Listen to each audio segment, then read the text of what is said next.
Hola amigos de YouTube, hoy les traigo la segunda parte de Historias de Terror y Misterio XD, espero que les guste. Adiós. Incidente Moberly Jourdain. El incidente Moberly Jourdain, o también llamado los fantasmas del Petit Trianon de Versalles, fue un evento que ocurrió el 10 de agosto 1901 en los jardines del Petit Trianon, el cual involucró a dos mujeres, Charlotte Anne Moberly 1846-1937 y Eleanor Jourdain 1863-1924. Ambas mujeres tenían antecedentes educativos, el padre de Moberly era un maestro y un obispo, y el padre de Jourdain era un vicario. Durante un viaje a Versalles, visitaron el Petit Trianon, un pequeño castillo en los jardines del Palacio de Versalles, donde supuestamente experimentaron un viaje al pasado, y vieron a María Antonieta, así como otras personas de la misma época. Después de investigar la historia del palacio, y comparar de la descripción de su experiencia, en 1911 ellas publicaron su trabajo en un libro titulado An Adventure, una aventura, bajo los nombres de Elizabeth Morrison y Frances Lamont. Su historia causó sensación, y fue objeto de muchas burlas. Experimento Filadelfia y el Proyecto Montauk. El Experimento Filadelfia es el nombre que se le da a un experimento militar naval que supuestamente llevó a cabo en el astillero naval de Filadelfia en Pensilvania, EWA, en algún momento alrededor del 28 de octubre de 1943. Se alega que el destructor de escolta a los Estados Unidos Usselderige fue diseñado para volverse ópticamente invisible para que no pudiera ser detectado por el enemigo. Este experimento también se conoce como Proyecto Arco Iris 1. Algunos informes afirman que el buque de guerra regresó en el tiempo por 10 segundos. 2. Sin embargo, la cultura popular ha representado mucho más grandes saltos temporales. La historia es ampliamente considerada como un engaño. 3. La Armada de Estados Unidos sostiene que no hubo tal experimento, y los detalles de la historia contradicen hechos sobre el Eldridge, así como las leyes conocidas de la física. Sin embargo, la historia ha capturado la atención de los creyentes de las teorías conspirativas, y los elementos del experimento Filadelfia son mencionadas en otras teorías conspirativas del gobierno estadounidense. 4. El Proyecto Montauk. 5. Son una serie de proyectos secretos del gobierno de los Estados Unidos, supuestamente realizado en el campero o estación de la Fuerza Aérea de Montauk en Montauk, Long Island, con el propósito de hacer investigaciones exóticas, incluyendo viajes en el tiempo. Jacques Vallée describe las alegaciones del Proyecto Montauk como una consecuencia de las historias sobre el experimento Filadelfia.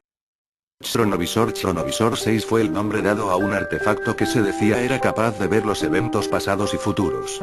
Su existencia fue alegada por el padre Francois Brune, nacido en 1931, autor de varios libros sobre fenómenos paranormales y la religión. En su libro Nuevo Misterio del Vaticano afirmó que el aparato había sido construido por el sacerdote y científico italiano Marcello Pellegrino Ernetti. Mientras el padre Ernetti era una persona real, la existencia y mucho menos la funcionalidad del cronovisor nunca se confirmó. La reunión de Billy Meyer con Manuel Billy y Edward Albert Meyer, nacido el 3 de febrero de 1937, es un ciudadano de Suiza, que afirma ser contactado por extraterrestres y un profeta. También es poseedor de muchas polémicas fotografías de temática ovni, que él afirma son la evidencia de sus encuentros. 5. Meyer ha reportado contacto regular con extraterrestres que él llama Plejaren aliens de más allá de la Pléyades, describiéndolos como una especie de alienígenas nórdicos humanoides. Tal como se relata en la versión íntegra del libro Messages from the Pleiades, Vol. 2. En español, Mensaje de las Pléyades, Vol. 2. Meyer regresó en el tiempo gracias al extraterrestre Aske, donde se reunió personalmente con Manuel, 7, acusado de ser el verdadero Jesús, y le dijo a Meyer que la evolución de Meyer fue superior a la del propio Manuel, diciendo en verdad, su evolución ha procedido por más de 2000 años, hecho que no he considerado. Página 512. El contacto con Manuel duró 4 días y después Meyer fue devuelto a la actualidad. Rudolf Fentz. Rudolf Fentz es una leyenda urbana 8 de la década de 1970 y se ha repetido desde entonces como una reproducción de los hechos y presentado como prueba de la existencia del viaje en el tiempo. La leyenda se sitúa en Nueva York en el año 1950, cuando un hombre vestido con ropas del siglo XIX fue atropellado por un coche y murió. La investigación posterior reveló que el hombre había desaparecido sin dejar rastro en 1876. Los objetos que el hombre poseía revelaron que había viajado en el tiempo desde 1876 hasta 1950.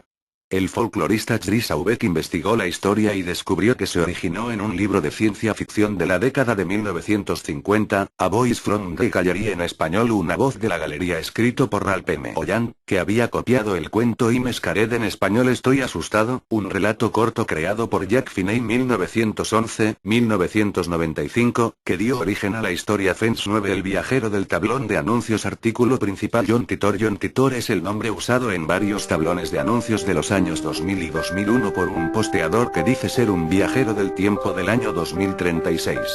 En estos mensajes hizo numerosas predicciones, algunas de ellas vagas, algunas muy específicas, 10 sobre los acontecimientos de un futuro próximo, a partir de los acontecimientos de 2004.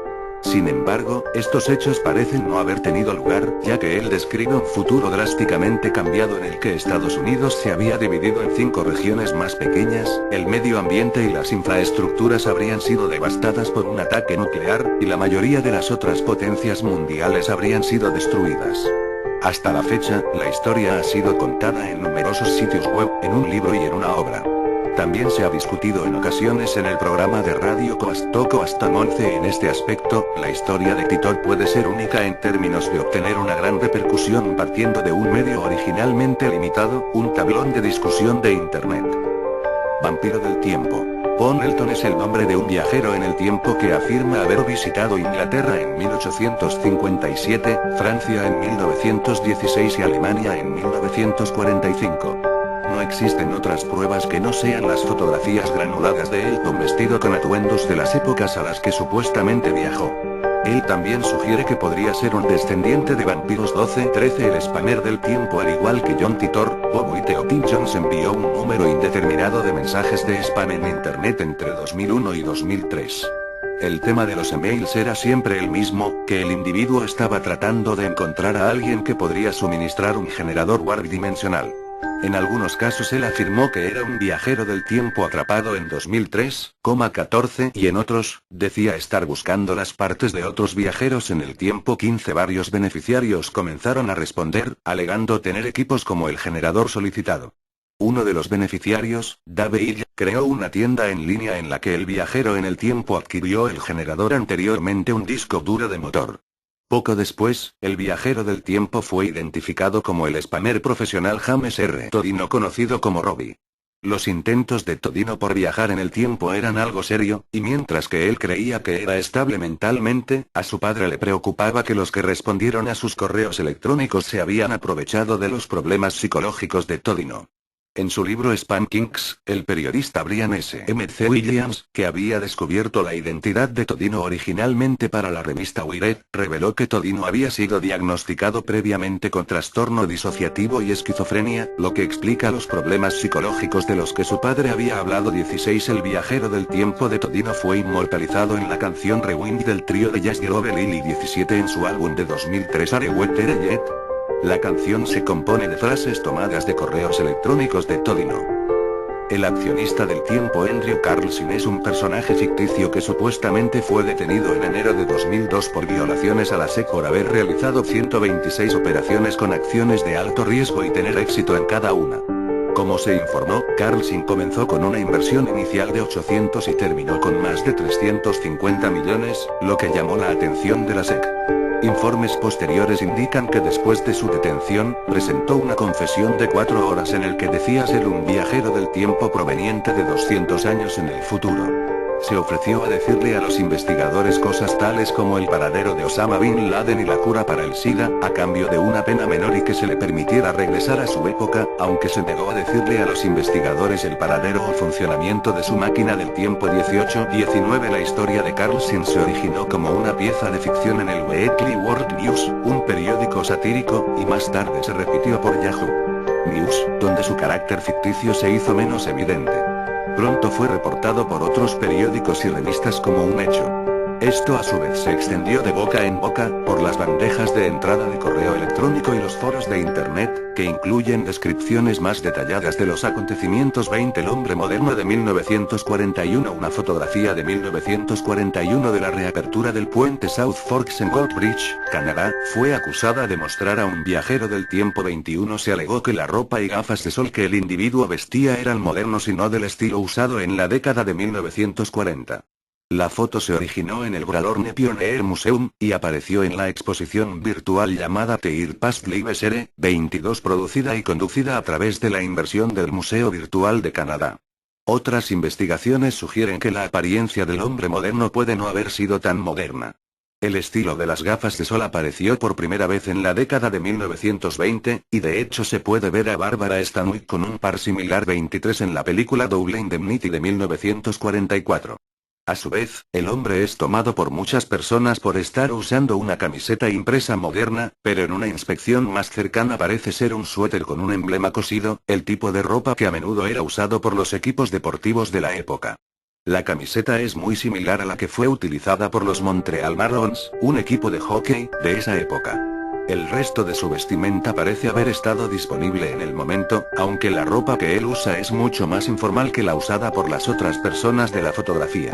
El debate se centra en si la imagen muestra realmente un viajero del tiempo, o se ha manipulado, o simplemente se está confundiendo como anacrónica. El hipster del tiempo se convirtió en un caso de estudio de los fenómenos virales de Internet en los museos, y se presentó en la conferencia Museums and Web 2011 en Filadelfia, Pensilvania 24 celular en 1928. En octubre de 2010, el cineasta de Irlanda del Norte George Clarke subió un videoclip a YouTube titulado El viajero del tiempo de Chaplin. El videoclip analiza los extras del DVD de la película de Charles Chaplin El Circo. El material muestra la premiere de la película en el Grauman's Cines Theatre en 1928. En un momento, una mujer se ve caminando y sosteniendo un objeto a su oído. Clarke examinó el vídeo y dijo que ella estaba hablando en un dispositivo delgado y negro con la apariencia de un teléfono. 25 Clarke llegó a la conclusión de que la mujer era posiblemente una viajera del tiempo. 26 El vídeo recibió millones de visitas y fue objeto de noticia en la televisión. Nicholas Jackson, editor asociado de The Atlantic, dice que la respuesta más probable es que ella estaba usando un audífono portátil nuevo, una tecnología que se estaba desarrollando en ese momento. Philip Skroska, un archivero en la biblioteca Bernard Becker Medical Library de la Universidad Washington en San Luis, cree que la mujer pudo haber estado sosteniendo una trompetilla auditiva de forma rectangular. 27 Michael Sheridan, escritor del New York Daily News, dijo que el dispositivo era probablemente un audífono en desarrollo, quizá fabricado por Acousticon. John Krasinski. Una pintura de 1835 hecha por Christen Koch exhibida en el Statens Museum for Kunst de Copenhague llamó la atención de algunas personas, ya que el hombre de la pintura muestra un aspecto muy similar al del actor John Krasinski. 28 Originalmente se observó por un estudiante de la Universidad de Michigan. La imagen fue publicada en Facebook y Reddit. 29 Donde se puso en duda la autenticidad de la imagen. John Krasinski respondió a lo antes mencionado diciendo: vaya. Parece una inteligente comercialización para la NBC. Pero me gusta. La pintura representa a Karl Adolf Feilberg, un fabricante de jabón. La similitud de Krasinski y Feilberg dio lugar a una campaña viral debatiendo si Krasinski había posado para la foto en 1835.